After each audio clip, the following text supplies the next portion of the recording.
नमस्कार साथियों, आप सबका पुनः स्वागत है श्रद्धा एस्ट्रो ज्योतिष में। आज हम लोग कवर करने वाले हैं मकर लगन की कुंडली में यदि शनि दशम भाव में बैठे हैं तो क्या फल है। हम ये भी कह सकते हैं मकर लगन की कुंडली में तुला राशि का शनि उच्च का होकर क्या फल देता है। इससे पहले हम लोगों ने चैनल में सूर्य से लेकर शुक्र तक की अपलोडिंग कंप्लीट कर ली है, उसको आप प्लेलिस्ट में देख सकते हैं। तो शुरुआत करते हैं आज की क्लास का। लग्न या प्रथम भाव से गिनते हैं एंटी क्लॉकवाइज तो ये आता है दशम या दसवां भाव। दसवां भाव क्या बताता है? दसवां भाव बात करता है हमारे सामाजिक यश, हमारी जॉब, करियर। अभी यहाँ फिलहाल तुला राशि है और शनि उच्च का होकर बैठा हुआ है। तो यहाँ दशमेश कौन है? दशमेश यहाँ शुक्र है, यानी 7 नंबर का स्वामी, 7वीं राशि का स्वामी शुक्र। अगर शुक्र अच्छी अवस्था में है तो आदमी का जो कर्म होगा, आदमी की जो जॉब होगी बड़े उच्च स्तर की होगी। और शुक्र आपको पता है लग्जरी का स्वामी भी है, तो आदमी के जीवन में जो भी उसका कर्म है वो लग्जरी दिलाने वाला होगा। शुक्र क्योंकि महिला सुख की भी बात करता है, तो शुक्र कहीं ना कहीं यानी आदमी का जो भी कर्म होगा वो कहीं ना कहीं डायरेक्टली इनडायरेक्टली ऐसा ऑफिस एनवायरनमेंट होगा जो महिलाओं को रिप्रेजेंट करता होगा। क्लियर होगा? कला से संबंधित कोई ऐसा कर्म आप कर सकते हैं। मुख्य रूप से शुक्र का अच्छा होना इस कुंडली में ना सिर्फ आपके कर्मों को मजबूती देगा, आपकी एजुकेशन को मजबूती देगा। शुक्र बाय डिफॉल्ट ही प्रेम संबंधों को रिप्रेजेंट करते हैं, तो वो भी अपने आप बढ़ा हुआ प्रतीत होगा।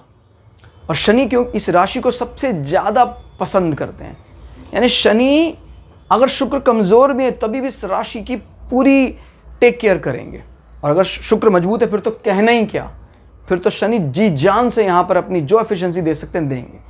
शनि एक टेक्निकल नॉलेज रखने वाला प्लैनेट है, यानी आदमी को ना सिर्फ एक जो भी इस प्रकार के बिजनेस बनते हैं, इंटीरियर डिज़ाइनिंग और एक्सपोजर, फैशन, टेक्नोलॉजी, इस प्रकार के कर्म, क्योंकि टेक्नोलॉजी पार्ट किसका है? शनि का।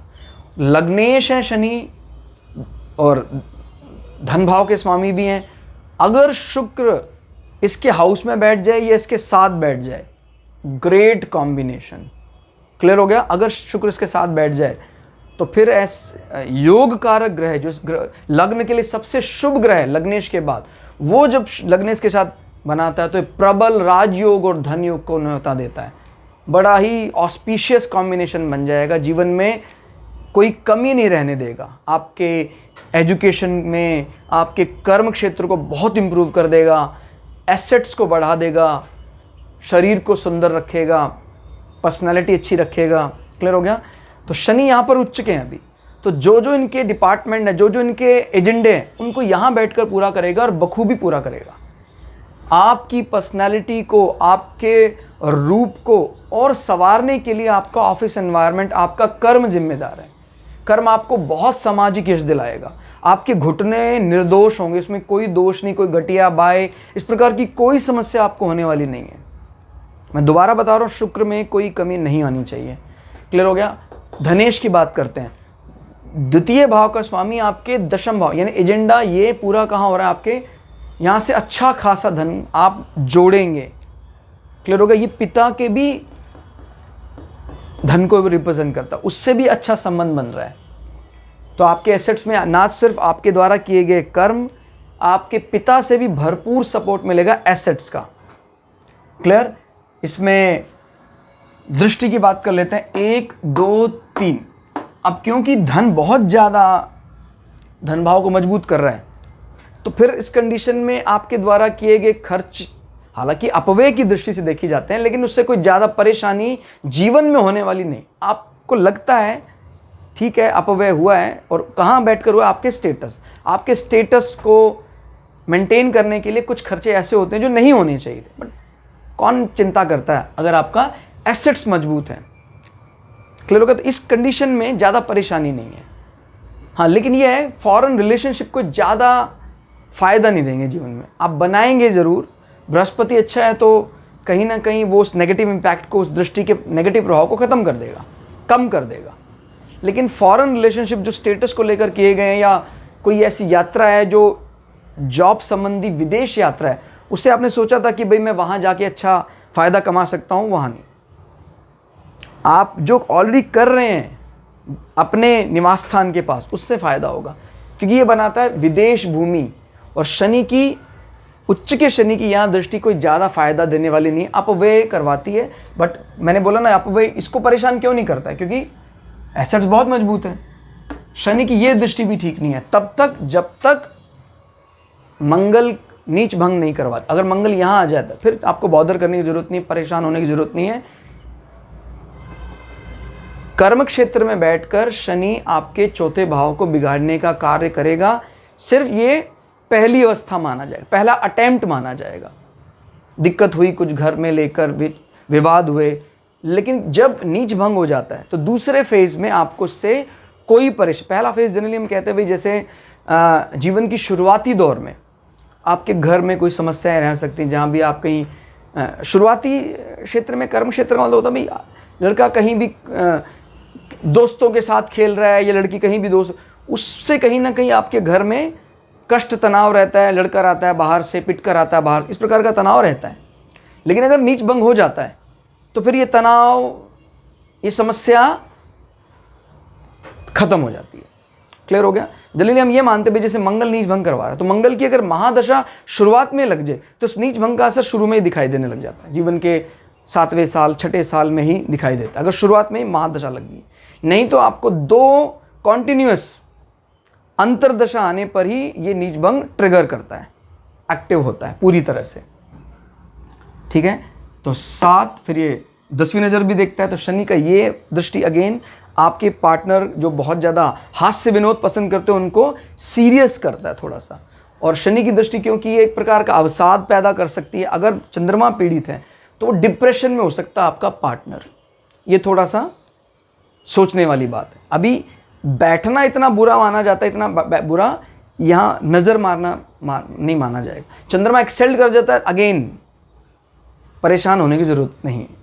मैं बता रहा हूँ ना बार बार, इस नंबर के पास पावर ज़्यादा है। दृष्टि मान लो इसके पास 30% पावर है, 30 के 30 खराब कर दें तभी भी 70% पावर अगर वो लेकर एक्सेल कर दे तो क्या हो जाएगा इस घर में।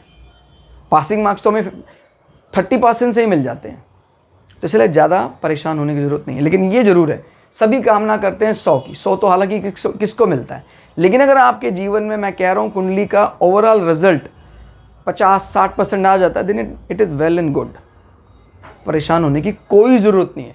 कौन ऐसा व्यक्ति होगा जिसके सारे के सारे ग्रह उच्च के बैठे होंगे? और एक बात आपको बता दूं, अगर सारे ग्रह उच्च के बैठे हैं तो फिर धरती के लिए नहीं है वो, क्योंकि आदर्श व्यक्ति धरती में पैदा ही नहीं होते हैं। आदर्श व्यक्तियों के लिए धरती नहीं है। ऐसे व्यक्ति बड़े, मतलब मैंने कुछ दिन ही पहले कुंडली, अगर पॉसिबल हो मैं शेयर भी करूंगा आप लोगों के साथ, कुंडली ऐसी देखी जहां 3-3, 4-4 ग्रह उच्च के, बालक ज्यादा जी नहीं पाया। घबराने की जरूरत नहीं है, लेकिन वो इतने ज्यादा हायर डिग्री में बैठे, आया संतान, ज्यादा समय नहीं रहा, चला गया, क्योंकि लग्नेश का कुछ अष्टम भाव के साथ संबंध बन रहा था नेगेटिव। बाकी 3-3, 4-4 ग्रह उच्च के बैठे हुए थे। मतलब कोई ऐसा रहा होगा प्रारब्ध उस आत्मा का कि भी एक बार धरती में जाना है, तेरे कर्म हैं अच्छे, लेकिन एक बार उसका कष्ट लेकर वापस आना है। आत्मा वो उच्च रही, इसमें कोई दो राय नहीं, लेकिन ये बात समझनी है, हम धरती में रहते हैं, हमें आदर्श की कल्पना नहीं करनी चाहिए। वो भी अपने आप में एक मतलब मोक्षा वाली बात हो जाएगी। फिर अगर आप सभी को उच्च का मानते तो फिर आप धरती के लायक नहीं है। स्वर्ग के लायक हो सकते हैं, गोलोक धाम के लायक हो सकते हैं, बैकुंठ के लायक हो सकते हैं, मोक्षा के लायक हो सकते हैं, आप धरती के लायक नहीं है, ये समझिए। तो प्रभाव को पूरा समझने के लिए मैं यही आपसे रिक्वेस्ट करूंगा, आप अपनी कुंडली को पहले जरूर एग्जामिन करें कि कौन सा ग्रह कहाँ बैठा है।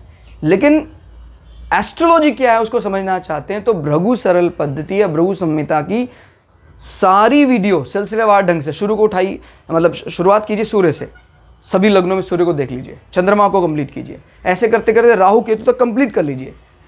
फिर आप कोई भी कुंडली देखिए, आपको उसका रिजल्ट समझ में आता है कि नहीं आता है, आप बताइए, मुझे कमेंट करके बताइए। कई लोग कहते हैं कि सर मेरी कुंडली एग्जामिन कर दीजिए, मैं बिल्कुल करता हूँ, हालांकि इस समय बड़ा कम रहता है, लेकिन मैं फिर भी आपसे यही रिक्वेस्ट करता हूँ कि आप देखिए, ज्योतिषी को दिखाने का अर्थ होगा उसके द्वारा चार्ज की गई फीस उसको देना। मैं किसी पर कंपल्शन नहीं कर रहा हूँ आप मुझे कुंडली दिखाइए, मैं कभी नहीं कहता। लेकिन आप अगर सारे लग्न की वीडियो देख लेंगे, आपको ज्योतिषी से पर्सनली कंसल्ट करने की आवश्यकता ही नहीं पड़ेगी। कोई फ्री में भी कहे ना कि भाई मैं कुंडली देख लेता हूँ, आप पर वो एक प्रकार का बोझ है, वो आपको उतारना पड़ेगा। चाहे उसको सेवा से उतारें, दक्षिणा से उतारें, जैसे मर्जी उतारें। अब सेवा तो कहाँ करेंगे, आप कितने समय तक उसके पास रहेंगे। तो उसको ऑफरिंग जरूर करनी चाहिए, बिना ऑफरिंग किए किसी भी ज्योतिषी से, क्योंकि इसमें बहुत श्रम लगता है।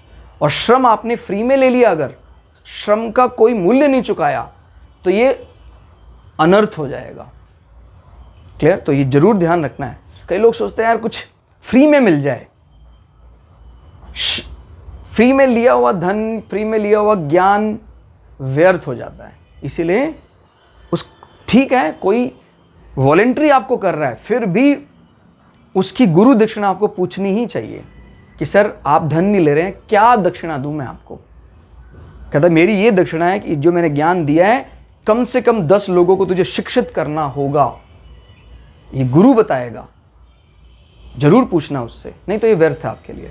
क्लियर हो गया? तो कुल मिला के शनि आप बहुत अच्छा फल देते हैं। क्लास आपको कैसी लगी कमेंट करके जरूर बताइएगा। मिलते हैं अगली क्लास में, तब तक के लिए जय श्री भगु पराशरा, जय श्री शुक्राचार्य, नमस्कार।